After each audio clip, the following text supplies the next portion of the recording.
Coach, it's all yours. Hi, everybody. Yeah, we're excited about being here at the Sugar Bowl. I've coached 43 years and have not played in the Sugar Bowl and coached here. So it's been great. People have been terrific, taking good care of our football team. And, we've had a couple good weeks of practice for this game, and we're excited about playing in it. So, and I think, you look at us 2 years ago, guys, we were 1-11. You wouldn't think we'd be in the Sugar Bowl playing Georgia. So, this is a big game for our program, and we're getting better. So we're excited about playing in this game. Questions for Coach? Questions? Over to my left, towards the back. Can't hear. John Warner, Waco Tribune. There we go. Hey, John. Okay. Hey, Phil. Obviously, Georgia is down a few offensive linemen. What do you see from those guys? A lot of their backups are going to have to step up. Yeah.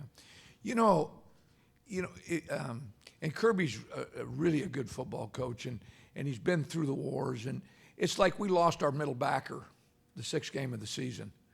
And everybody thought that was going to really hurt us on defense. And Terrell Bernard came right in and really played well. So, guys, that's just part of football. Kirby has guys that he's trained, and they'll come right in and play Georgia football. So I'm expecting whoever comes in to play at their level of football. And there's a standard they have there, and they play at it. And I expect their backups to do that, whoever plays.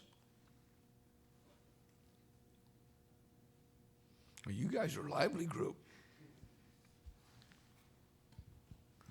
Over to my left, and then we'll have a second over here. Hey, Coach. Sean Gerard, Dave Campbell's Texas football coach.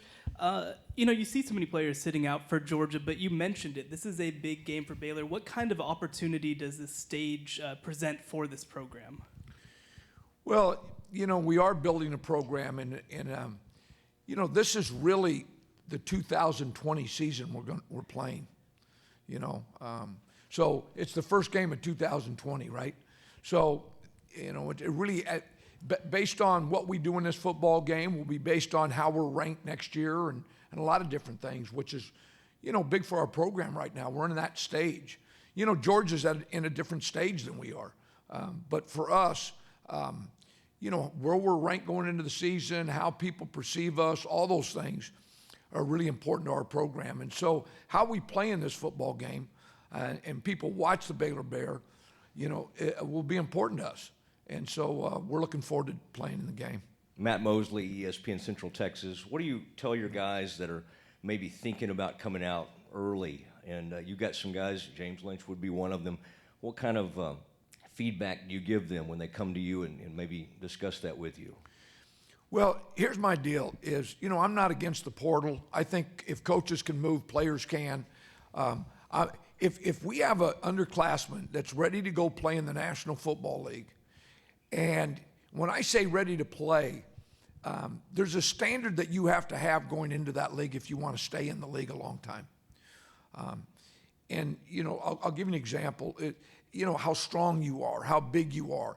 Do you know how to be a pro? Do you take notes? Do you train the way you're supposed to? All those things lead up to playing 7, 8, 9 years in the league. So it's just not whether or not you can play or not. Are you ready to go in there? Because once you get in the league, guys, you're not babysitted anymore.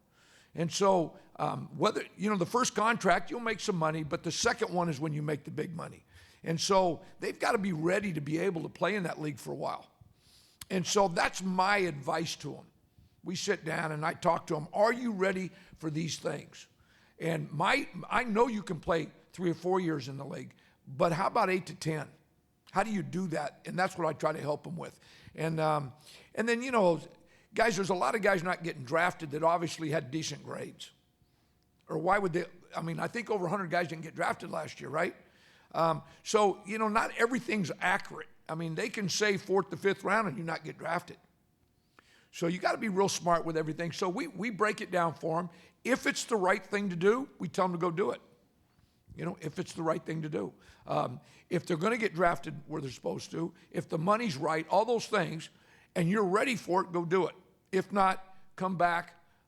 Let us get you a little bit tougher, and bigger and stronger, and let's work on some of the things that will allow you to play in that league for a long time. Over on the left. Coach Max Olson from The Athletic, to go from 10 takeaways to 30 in a year, I know experience is part of that with your players, but what are the kind of things you guys do in practice or the things you preach about being ball conscious to have those kind of results this year? You know, we all work, I don't care, every defense in America works on turnovers, okay? But, you know, like we got Graylin Arnold back. And Graylin had been hurt the first 2 years here, hadn't played much for us. Graylin has a knack to get the football.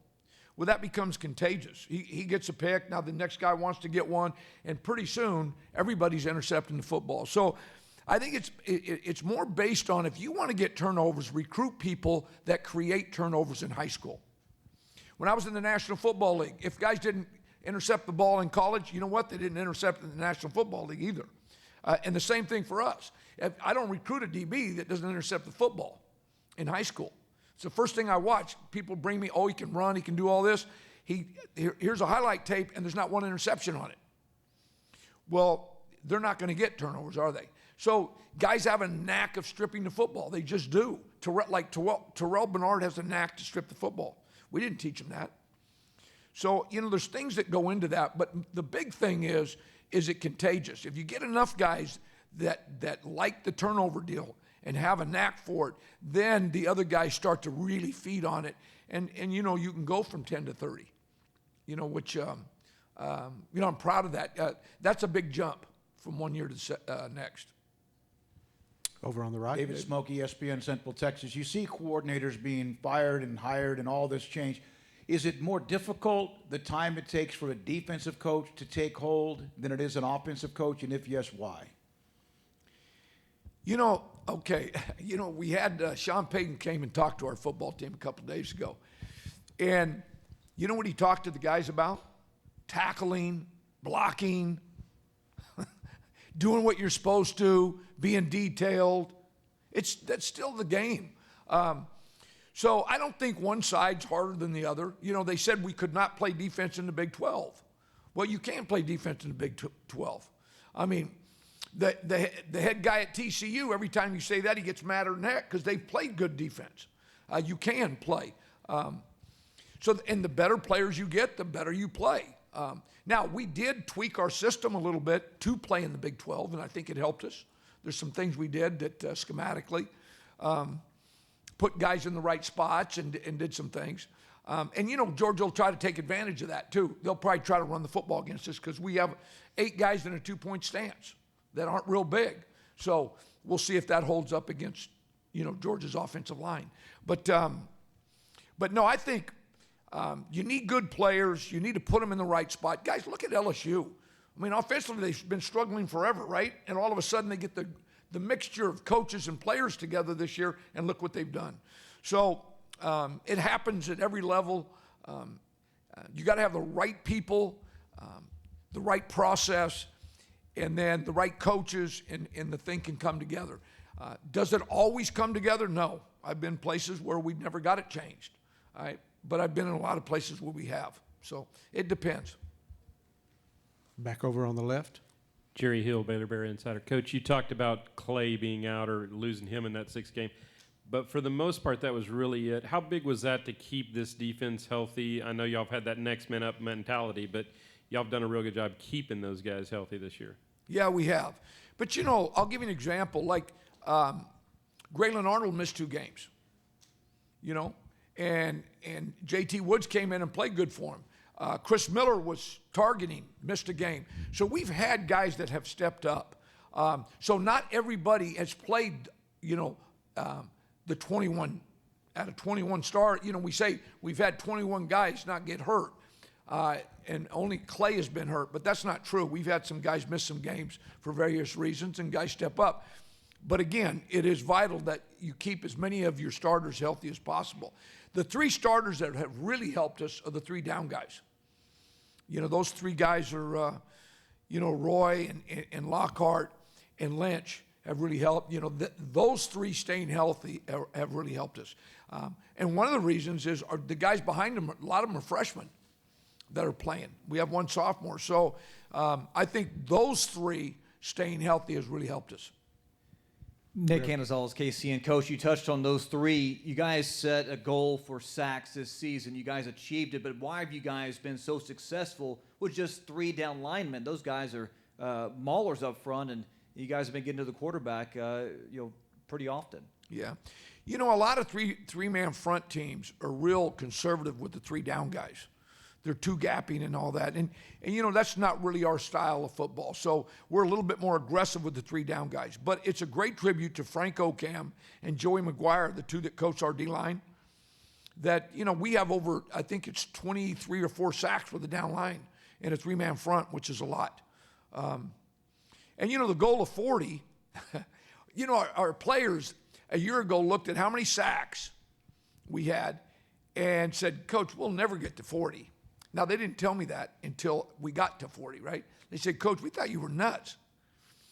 So, but I think we're the only team in college football right now that have played 13 games that had 40 sacks and 30 turnovers. I don't think anybody else in college football did that in FBS. So, but, we've had some other guys get sacks too, with the pressure out of a 3-man front. But, yeah, it's been fun to watch. We drop 8, which gives us more time to rush. But again, you got to get there too with 3. So, but it's been fun to watch. Final question on the left. Coach, 2 questions. First of all, another report coming out today that Matt Rhule is being considered for an NFL job. I mean, what communication has there been among the staff with that? And the second question is, playing a team like Georgia that plays, so much up front, tries to run the ball a whole lot. Is there any sort of thought or what's sort of the game plan in terms of, do you stay with 3? Do you bring down a 4th? How exactly are you guys planning to attack that?